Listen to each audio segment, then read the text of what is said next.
But original biblical Hebrew, the pronunciation is very important. It's het, not het. It's het. If someone teach you Hebrew, you can know if he is born in the Middle East or if he is born in somewhere else in the West. So it's very important to learn it from a first hand from the Middle East. Anyway, then tet, yud, kaf. Some Hebrew letters, just to tell you, come in two forms. There are 5 alphabets come in 2 forms, which we're going to learn about. 1, 2, mem, nun, and pe, and tzaddik. So you have to remember these ones. Anyway, lamed, mem, nun, sameh, ain, not ain, ain. Also, you have to close all your throat from down and blow air up your throat. Ain, not ain. Again, Mizrahi Jews will know how to pronounce it, ain. And if it's Ashkenazi Jews from the West, he will say ain, but it's not the precise. Ain is better. Ain.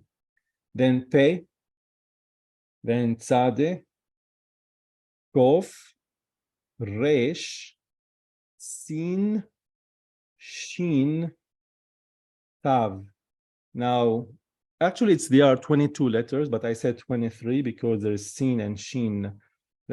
We have to learn about the vowels and the dots. You see here, the dot is the left side is sin. You pronounce it as sin.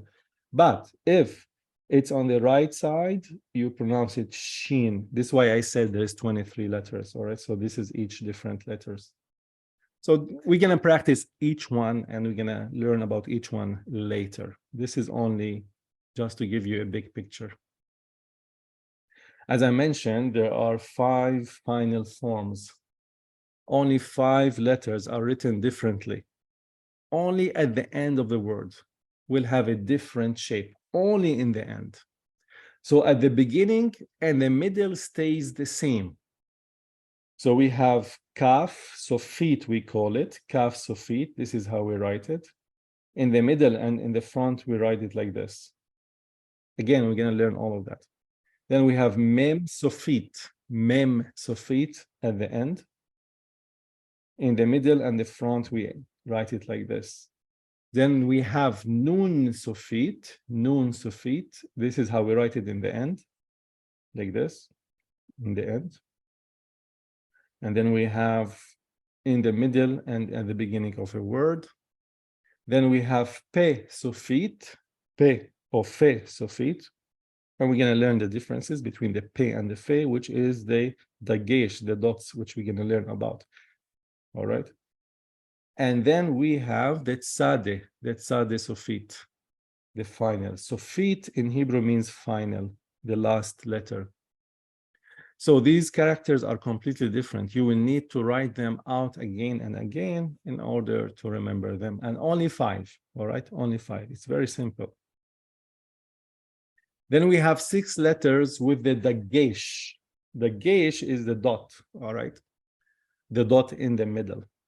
This is different than the vowels. We have also the vowels. Why I'm going to teach you precisely? Because reading biblical Hebrew is important with all these points, not only to know the letters. I'm going to focus on the vowels and the dagesh and the dots more than the alphabets themselves, because they are pronounced in a different way. For example, we have the kaf. When it have a dot, you have to press hard, like ke, say ke. You have to blow air from your mouth and stop completely ke. But when it doesn't have a dot, you say he, which is lean, not strong. All right. You don't have to flow so much air, only partially. So ke is strong. This is why we call dagesh is strong. Anyway, I said these are 6 consonants, 6 alphabets that we use with the dagesh, with the dot. For example, if there is a dot on the letter pay, we say pay, pay, you blow air. If there is no dot, it completely changed to fe, like pastor, pastor with a dot. And then fe, fe is lean, is like alphabet, alphabet. And also the tav with a dot with a dagesh is toy, t, tav, toy. And without a dot, it's completely different. The, like thin, the. Anyway, these are 6 alphabets. Be, like boy with a dot, is very important to read biblical Hebrew. If you see a dot inside the alphabet, bet, you say be, like in boy. But if you don't see a dot, you say ve, as vine, ve, ve. So when you read the word Abba, if there's a dot inside, you say Abba. If there's no dot, you say Ava. That can completely change the meaning of a word. And then Gimel with a dot is Ge, like God. Without a dot is like Re, Re. Re, you pronounce it from the top of your mouth. You close your nose, the bottom of your nose and the top of your mouth. You say Re, Re. And then Dalet, with a dot is like D, day. And without a dot is like the. Anyway, to remember them, you have to memorize this word, Begad Kafet. Begad Kafet. So B, Bet, Gimel, Dalet, Begad Kafet. Kaf, Pe, Tet. This is like 6 letters in order to remember them. It's easy to remember. Begad Kafet. And this is the dagesh. This is the dagesh. Now, what is very important are the vowels. Now, I'm going to focus so much on the vowels because let me explain for you the history behind it, why I'm going to focus on that. Because when Hebrew was first written, they didn't have, by the way, the vowels. I said first it was 10 BC, right? And the time of David and Solomon, 3,000 years from today. The writers only wrote the consonants because they didn't write vowels. Vowels came later, the same like Aramaic. The languages develops, okay, by time. So it would be difficult for anyone who wasn't familiar with the text, the biblical text, to know what words were written.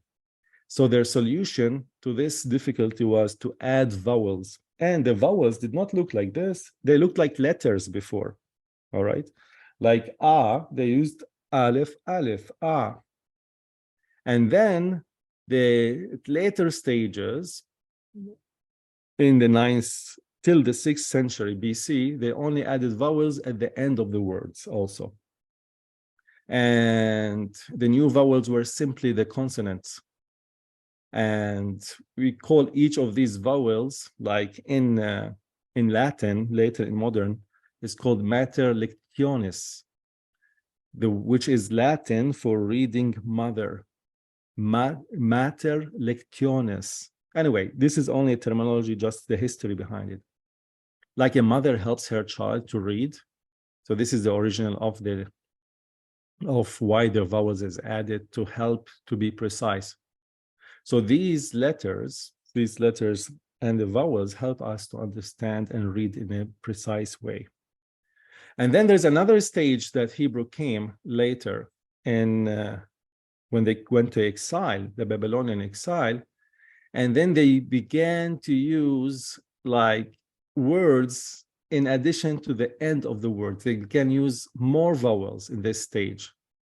And they continue to present the vowels, and the vowels were developed into points like this, only later in the exile. Because the scribes who copied the biblical text became concerned that their oral tradition of how to vocalize the text would be forgotten over time.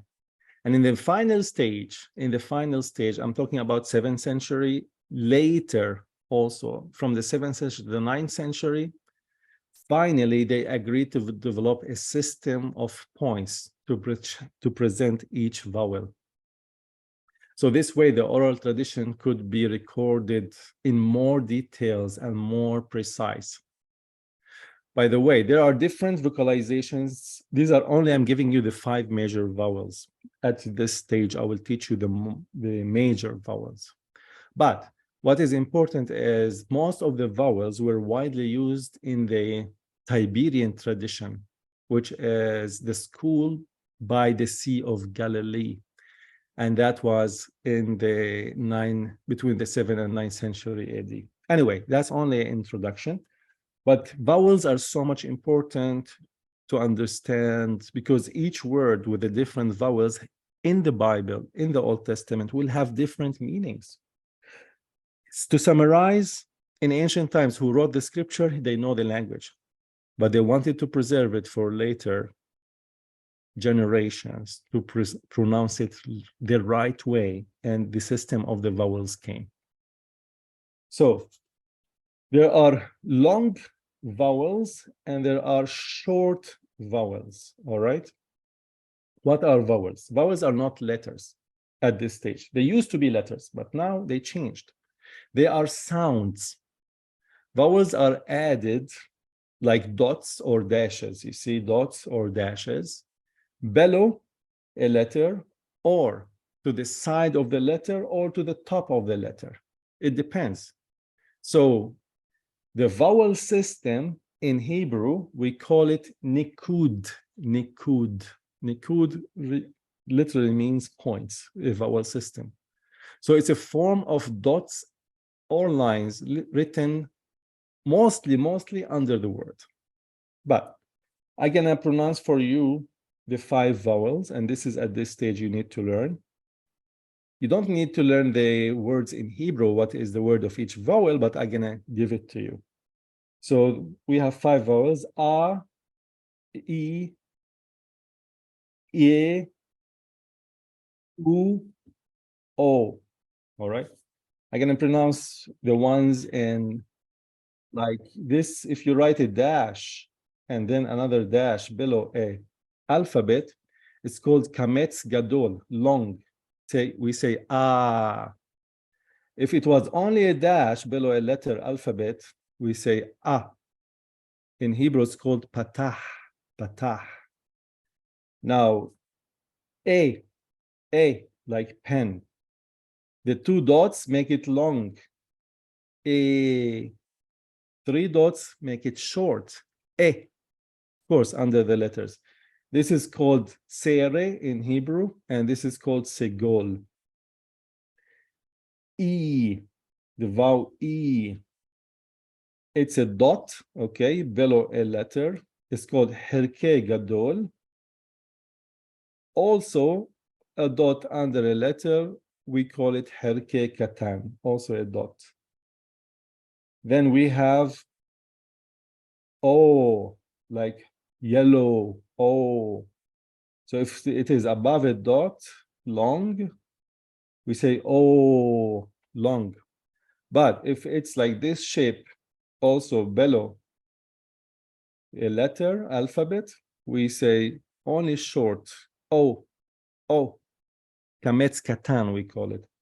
Anyway, then we have U, like blue.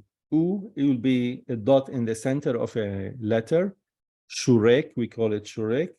And then if you see 3 dots by the end, we say U, very short. Kivutz. Anyway, I will repeat this again.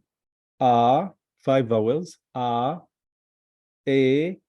E, O, U. So it's very important to remember the sounds. A, E, O, U. Then long and short. Anyway, we're going to learn more about it, but I will focus so much on the vowels because it's very important. You'll understand the importance later. It sounds hard and complicated, but I'm going to make it so easy. It will be so easy. Within each week, it's going to get easier, but you need to study.